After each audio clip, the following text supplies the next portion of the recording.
¿Cómo empezó la vida?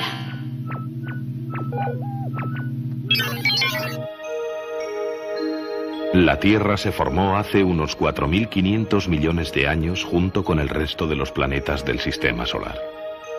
Probablemente era una masa incandescente que se fue enfriando poco a poco. La joven Tierra tenía una gran cantidad de energía que se manifestaba de diversas formas. La actividad volcánica debía ser entonces mucho más abundante de lo que es ahora.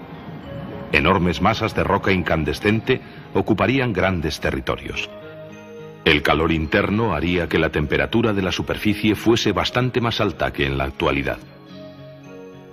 A esto hay que añadir la luz ultravioleta y el calor del sol, descargas eléctricas de rayos y la radioactividad, que se sumaban al calor procedente de los volcanes. Los estudios sobre los volcanes actuales hacen suponer que la atmósfera primitiva tendría gran cantidad de hidrógeno que se iría perdiendo gradualmente, ya que al ser tan ligero podría escapar al campo gravitatorio. Además habría metano, amoníaco y agua.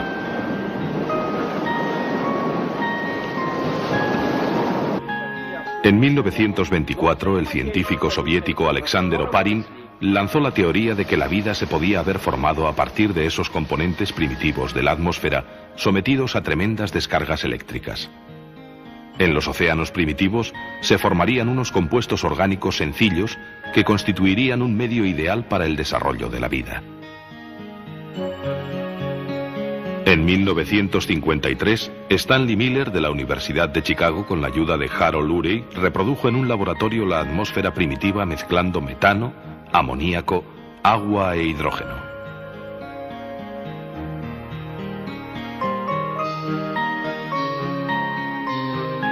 Sometió esta mezcla a una descarga eléctrica durante una semana y posteriormente comprobó que se habían formado numerosas moléculas características de los seres vivos.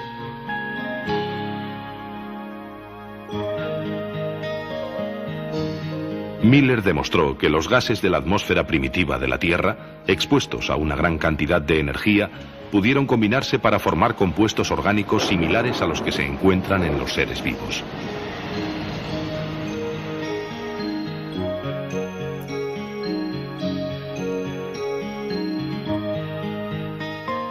Siguiendo la teoría de Oparin, los nuevos compuestos orgánicos se pudieron mezclar para formar cadenas químicas. Con el tiempo, algunos de estos productos químicos en forma de cadena se asemejarían a las proteínas actuales.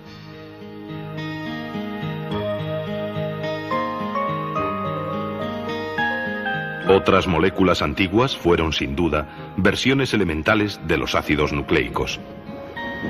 Durante millones de años, tales sustancias químicas se formaron y se destruyeron bajo las violentas radiaciones solares.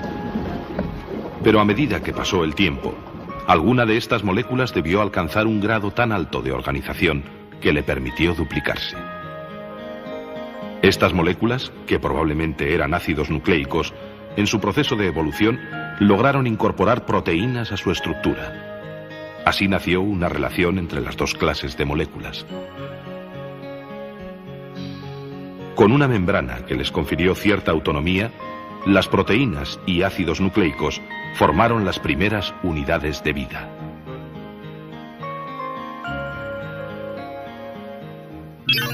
Los primeros organismos. Los primeros organismos vivos se alimentaban de las sustancias que había en los caldos de los océanos primitivos. Este tipo de alimentación, mantenido durante varios millones de años, debió acabar con las reservas de materia orgánica. Por eso, unos 1000 millones de años después de la aparición de la primera célula viva, algunos organismos pusieron en marcha el proceso de fotosíntesis. Las células primitivas utilizarían la energía solar para transformar anhídrido carbónico, agua y sales minerales en alimento y liberar oxígeno al medio. Así, aparecieron los primeros vegetales, los llamados productores primarios, hace unos 2000 millones de años. El oxígeno resultante de la fotosíntesis se liberaba a la atmósfera y empezó por oxidar las rocas de la superficie del planeta.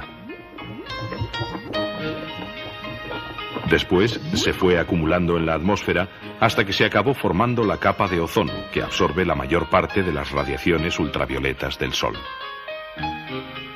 Gracias a esta protección, la vida evolucionó hacia formas más complicadas, capaces de utilizar el agua y los minerales del suelo.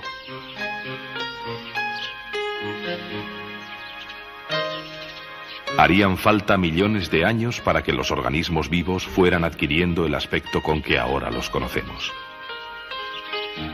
¿En qué momento empezó la vida exactamente? ¿Y por qué tomó una forma determinada y no otra? Son dos preguntas todavía sin respuesta. Pero se sabe que la vida no existiría de la manera en que hoy la conocemos sin la continua intervención de las plantas durante millones de años.